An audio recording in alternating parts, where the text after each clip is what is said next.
JEE main ఫలితాల్లో ముగ్గురు తెలంగాణ విద్యార్థులతో 100% తో తెలంగాణ ఫస్ట్ నారాయణదే.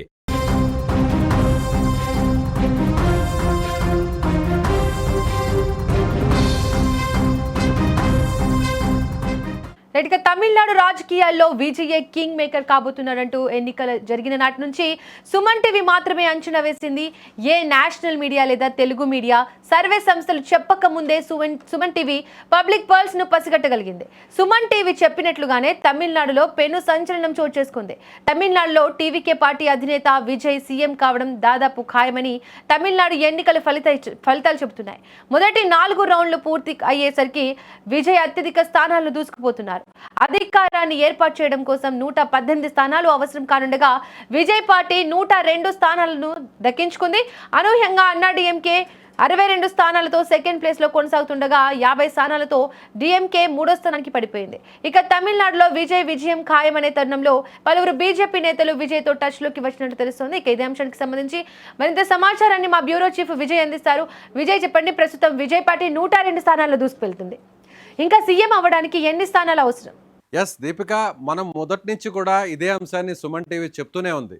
సో తమిళనాడులో ఎన్నికలు జరిగిన తర్వాత మొదటి నుంచి కూడా ఏ నేషనల్ మీడియా కానీ ఏ సర్వే సంస్థ కానీ ఎవ్వరు కూడా ఏ రాజకీయ పార్టీ కూడా చాలా ధైర్యంగా ఓపెన్గా ముందుకొచ్చి విజయ్ సీఎం కాబోతున్నాడు, విజయ్ చాలా కీలకంగా మారబోతున్నాడు, విజయ్ తమిళనాడులో చక్రం తిప్పబోతున్నాడు అని మొదటి నుంచి కూడా సుమన్ టీవీ మాత్రమే చెప్పింది. నేను కూడా అనేక వీడియోలు చేశాను. ఎందుకంటే తమిళనాడులో నేను నెల్లూరు వాసిని, తమిళనాడు ప్రాంతానికి ఆనుకున్నటువంటి వ్యక్తిగా, అలాగే సుమన్ టీవీ టీం అక్కడికి వెళ్ళి అక్కడ ఉన్నటువంటి పబ్లిక్ పల్స్ను తెలుసుకోగలిగింది. ఎన్నికలు అయిన తర్వాత అక్కడ ఉన్నటువంటి ఓటర్లతో మాట్లాడగలిగింది. అక్కడ అనేక ప్రాంతాల నుంచి కూడా సుమన్ టీవీ అక్కడ కాల్స్ చేయడం, అలాగే అక్కడ ఉన్నటువంటి వ్యక్తులతో మాట్లాడడం, నాయకులతో మాట్లాడడం, అలాగే అక్కడ ఉన్నటువంటి వారందరితో కూడా మాట్లాడితే అందరూ కూడా ఓటు వేసి వచ్చిన తర్వాత చాలా ఓపెన్గా చెప్పారు, ఈసారి మేము విజయ్కి ఓటేశాం, ఈసారి మేము విజయ్ అధికారంలోకి రావాలని కోరుకున్నాం అనేటువంటి విషయాన్ని ఎన్నికల్లో పోలింగ్ అయిన తర్వాత చెప్పినటువంటి విషయం. సో ఇదే అంశాన్ని సుమన్ టీవీ చాలా ఓపెన్గా ధైర్యంగా చెప్పగలిగింది. ఇండియాలో ఉన్నటువంటి ఏ నేషనల్ మీడియా మాట చెప్పలేకపోయింది. అలాగే తెలుగు రాష్ట్రాల్లో ఉన్నటువంటి ఏ మీడియా కూడా ఈ విషయాన్ని ఓపెన్గా ధైర్యంగా చెప్పలేకపోయింది. ఎందుకంటే సర్వే సంస్థలు అలాగే ఎగ్జిట్ పోల్స్ ఇవన్నీ కూడా డిఎంకే పార్టీ మాత్రమే ఫస్ట్ ప్లేస్లో వస్తుంది, డిఎంకే పార్టీ మాత్రమే తిరిగి రెండోసారి అధికారంలోకి వస్తుంది, విజయ్ 3వ స్థానానికి పరిమితం అవుతాడు, విజయ్ ఇక దాదాపు కేవలం 15 నుంచి 20 మాత్రమే వస్తాయని అన్నీ కూడా చెప్పారు. కానీ సుమన్ టీవీ చెప్పినట్టుగానే ఇప్పుడు విజయ్ కింగ్ కాబోతున్నాడు, విజయ్ సీఎం సీట్లో కూర్చోబోతున్నాడు, విజయ్కి అవసరమైనటువంటి మ్యాజిక్ ఫిగర్స్ అవసరమైనటువంటి సీట్లకు దాదాపుగా దగ్గరకు వెళ్ళాడు. అయితే ఒకవేళ విజయ్ సింగిల్గా కానీ సీఎంగా ఒకవేళ ఆయన అధికారాన్ని ఏర్పాటు చేసేటువంటి ఆ బలం లేకపోతే ఇప్పుడు విజయ్ మరొకరు మద్దతు తీసుకోవడానికి పరిస్థితులు అయితే కనిపిస్తున్నాయనే చెప్పాలి. ఇప్పుడు అందుకే బీజేపీ టచ్లోకి వెళ్ళింది. మొదటి నుంచి కూడా బీజేపీ కావచ్చు, అన్నా డిఎంకే ద్వారా విజయ్తో ఒక సన్నిహితమైనటువంటి సంబంధాలను పరోక్షంగా మెయింటైన్ వస్తూనే ఉంది. ఎక్కడా కూడా విజయ్ మీద బహిరంగంగా విమర్శలు అగ్రనాయకులు ఎవరు కూడా చేయలేదు. తమిళనాడులో ఉన్నటువంటి స్థానిక నాయకులు ఒకవేళ విజయ్ని విమర్శించినా కూడా అది తీవ్రమైనటువంటి స్థాయిలో లేదు. ఎందుకంటే భవిష్యత్తును ముందే ఊహించగలిగారు. అక్కడ ఉన్నటువంటి పరిస్థితులను అంచనా వేసే ఎప్పుడైనా కూడా అన్నా డిఎంకే బీజేపీ కూటమికి ఒకవేళ మ్యాజిక్ ఫిగర్కు దగ్గరగా ఉండి ఒకవేళ డిఎంకే అన్ని సర్వే సంస్థలు చెప్పినట్టుగా డిఎంకే ఫస్ట్ ప్లేస్లో వచ్చినా, అన్నా డిఎంకే సెకండ్ ప్లేస్లో వచ్చినా, టీవీకే పార్టీ థర్డ్ ప్లేస్లో వచ్చినా కూడా విజయ్ మద్దతు తమకు అవసరం ఉంటుంది అనేటువంటి ఉద్దేశంతోనే బీజేపీ ఆచితూచి వ్యవహరించింది. కానీ ఇప్పుడు మొత్తం ప్లాన్ అంతా కూడా రివర్స్ అయింది. ఇప్పుడు విజయ్ వెనక బీజేపీ నడవాల్సినటువంటి పరిస్థితి వచ్చింది, విజయ్ వెనక అన్నా డిఎంకే నడవాల్సినటువంటి పరిస్థితి వచ్చింది. మనం మొదటి నుంచి చెప్పాం, సుమన్ టీవీ మొదటి నుంచి చెప్పింది, జయలలిత ప్లేస్ని విజయ్ ఆక్యుపై చేయబోతున్నాడు. సో ఖచ్చితంగా అక్కడ అన్నా డిఎంకేలో నాయకత్వం లేమి అనేది చాలా స్పష్టంగా కనిపిస్తుంది. ఎప్పుడైనా కూడా తమిళనాడు రాజకీయాలు సినిమా రంగానికి ముడిపడి ఉన్నాయి. ఎంజీఆర్ దగ్గర నుంచి చూస్తే, అలాగే ప్రస్తుతం జయలలిత, గతంలో ముఖ్యమంత్రిగా పనిచేసినటువంటి జయలలిత కావచ్చు, అలాగే డిఎంకేలో ఫస్ట్ సీఎం అయినటువంటి కరుణానిధి కావచ్చు, వీరందరూ కూడా సినీ నేపథ్యం ఉన్నటువంటి వాళ్లే. ఇప్పుడు రెండోసారి డిఎంకే అధికారాన్ని చేపట్టడం అంత ఈజీ కాదు.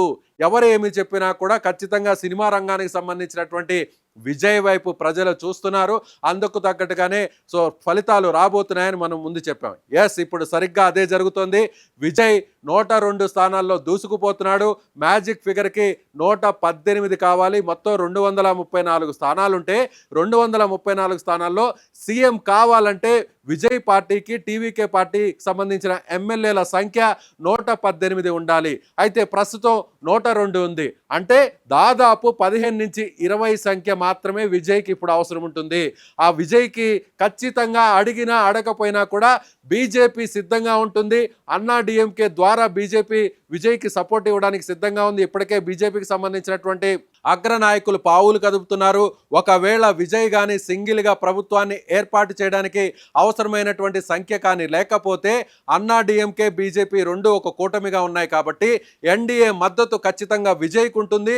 విజయ్ చెప్పినట్టుగానే విజయ్ ఏవైతే డిమాండ్స్ పెడతాడో, విజయ్ ఏదైతే షరతులు విధిస్తాడో ఆ కండిషన్స్ అన్నిటికీ కూడా తూచా తప్పకుండా ఒప్పుకోవడానికి బీజేపీ సిద్ధంగా ఉంది. అన్నా డిఎంకే కూడా ఇప్పటికే టచ్లోకి వెళ్ళింది.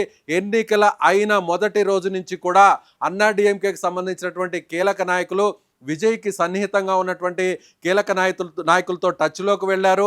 ఎటువంటి పరిస్థితుల్లో కూడా ఒకవేళ మీకు అవసరమైతే మా మద్దతు మీకు ఇస్తాం, అలాగే మాకు అవసరమైతే మీ మద్దతు మాకు ఇవ్వండి, ఏ పార్టీకి ఎక్కువ వచ్చినా కూడా ఇద్దరం కలిసి అధికారాన్ని ఏర్పాటు చేసుకుంటామనేటువంటి ఒక చర్చలు లోపాయికారితనంతో ముందుగానే ఆ పార్టీకి సంబంధించినటువంటి కీలక నేతల ముందు ఆ ప్రతిపాదనలు ఇప్పటికే బీజేపీ అన్నా డిఎంకే ద్వారా ఉంచింది.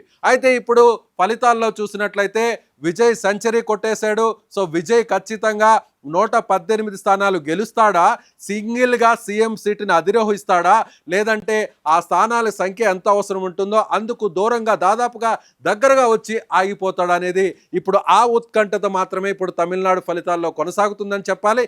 విజయ్ మాత్రం సీఎం కావడం తథ్యం. ఎందుకంటే విజయ్కి వస్తున్నటువంటి ఫలితాలు, విజయ్కి ఉన్నటువంటి సీట్ల సంఖ్య ఇప్పుడు మెజారిటీ చూసినట్లయితే విజయ్ దాదాపుగా 100 స్థానాలు దాటేశాడు కాబట్టి అన్నా డిఎంకే లేదంటే బీజేపీ ఆ కూటమి ఖచ్చితంగా విజయ్కి సపోర్ట్ చేస్తుంది కాబట్టి ఇప్పుడు విజయ్ సీఎం కావడం అనేది ఇక లాంఛనంగానే చెప్పాలి. దీపిక, విజయ్ ఇటు డిఎంకే పార్టీ ఇంత వెనుకపడడానికి కారణం ఏంటి? 3వ స్థానానికి పరిమితం అవ్వడానికి కారణం ఏమంటారు? పూర్తిగా ప్రస్తుతం ఈ ఫలితాలను చూసి డిఎంకే పార్టీ నిర్వీర్యం అయిపోయే పరిస్థితిలో ఉంది. చాలా చోట్ల ఆ పార్టీకి ముందున్నటువంటి ఫ్లెక్సుల్ని కార్యకర్తలే స్వయంగా చించేస్తున్నాడు. చాలామంది నాయకులందరూ కూడా డిఎంకే పార్టీ ఆఫీసులకు కూడా రావట్లేదు. టీవీకే పార్టీ ఆఫీసుల ముందు సంబరాలు చేసుకుంటున్నారు, బాణాసంచాలు పేల్చుకుంటున్నారు. అయితే డిఎంకే పార్టీ ఫస్ట్ ప్లేస్లో వస్తుందనుకున్నటువంటి డిఎంకే పార్టీ అనూహ్యంగా 3వ స్థానానికి పడిపోయింది. అన్నా డిఎంకే కూటమి మాత్రం సెకండ్ ప్లేస్కి వచ్చింది. అన్నా డిఎంకే ఏమో సెకండ్ ప్లేస్లో ఉంటుందని అన్ని సర్వేలు చెప్పాయి. అందరు రాజకీయ విశ్లేషకులు అందరూ కూడా ఇదే చెప్పారు. కానీ అనూహ్యంగా టీవీకే పార్టీ 3వ ప్లేస్లో ఉంటుంది, అలాగే ఫస్ట్ ప్లేస్లో డిఎంకే ఉంటుంది అని అందరూ చెప్పినట్టుగా కానీ జరగలేదు. ఇప్పుడు మొత్తం ఫలితాలన్నీ కూడా తిరిగి తారుమారయ్యాయి. 3వ ప్లేస్లోకి డిఎంకే వెళ్ళిపోయింది, సెకండ్ ప్లేస్లోకి అన్నా డిఎంకే యాస్టీస్గా ఉంది, ఫస్ట్ ప్లేస్లోకి విజయ్ వచ్చేశాడు. సో విజయ్ చేసినటువంటి ప్రచారం, విజయ్ మీద ఒత్తిడి తేవడం, విజయ్ అధికారంలో ఉన్నటువంటి డిఎంకే పార్టీ, సీఎంగా ఉన్నటువంటి స్టాలిన్ విజయ్ మీద అనేక రకాల ఇబ్బందులు పెట్టడం జరిగింది. కరూరులో జరిగినటువంటి రోడ్ షోలో ఒక తొక్కిసలాట జరిగితే విజయ్కి సంబంధించినటువంటి ప్రచారంలో ఆ తొక్కిసలాటలో విజయ్ని విపరీతమైనటువంటి ఇబ్బందులు పెట్టేటువంటి ప్రయత్నం చేశారు. విజయ్కి సంబంధించినటువంటి సన్నిహితుల మీద, ఆ పార్టీ నాయకుల మీద పెద్ద ఎత్తున కేసులు బనాయించేటువంటి ప్రయత్నం చేశారు. విజయ్ ఎక్కడ ప్రచారాన్ని నిర్వహించాలన్నా, విజయ్ ఎక్కడ రోడ్ షోలు నిర్వహించాలన్నా కూడా అధికారంలో ఉన్నటువంటి డిఎంకే ఇబ్బంది పెట్టడానికి ప్రయత్నించింది. ఒక రకంగా చెప్పాలంటే డిఎంకే పార్టీ సంబంధించినటువంటి కొంతమంది కీలకమైన మంత్రులు, నాయకులు విజయ్కి సంబంధించినటువంటి వ్యక్తిగత జీవితాన్ని కూడా టార్గెట్ చేశారు.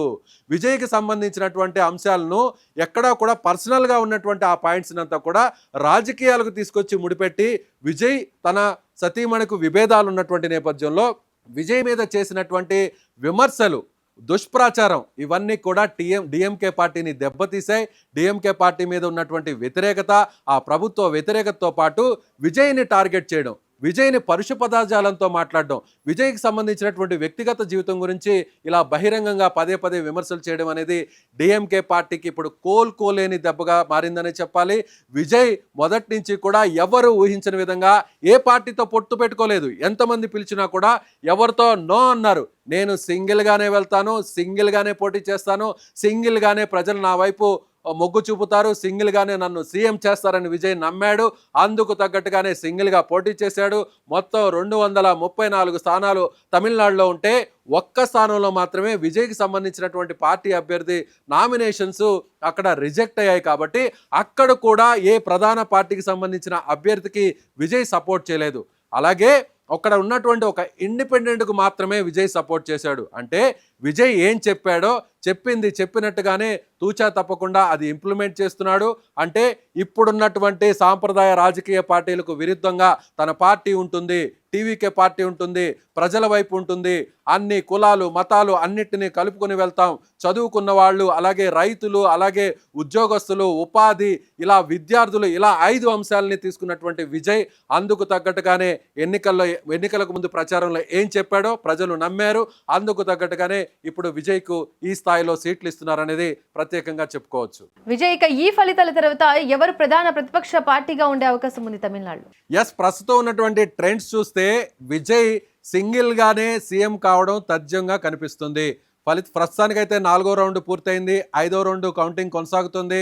5వ రౌండ్లో కూడా విజయ్ తన ఎక్కడైతే అంటే సెకండ్ ప్లేస్లో ఉండి డిఎంకేకు అన్నా డిఎంకేకు పోటీ ఇస్తున్నటువంటి స్థానాల్లో అనూహ్యంగా విజయ్ కూడా కాస్త మార్జిన్లోనే కొన్ని స్థానాలు ఉన్నాయి. అంటే దాదాపు ఒక 20 స్థానాల్లో విజయ్కి సంబంధించిన పార్టీ మార్జిన్లోనే కొనసాగుతుంది.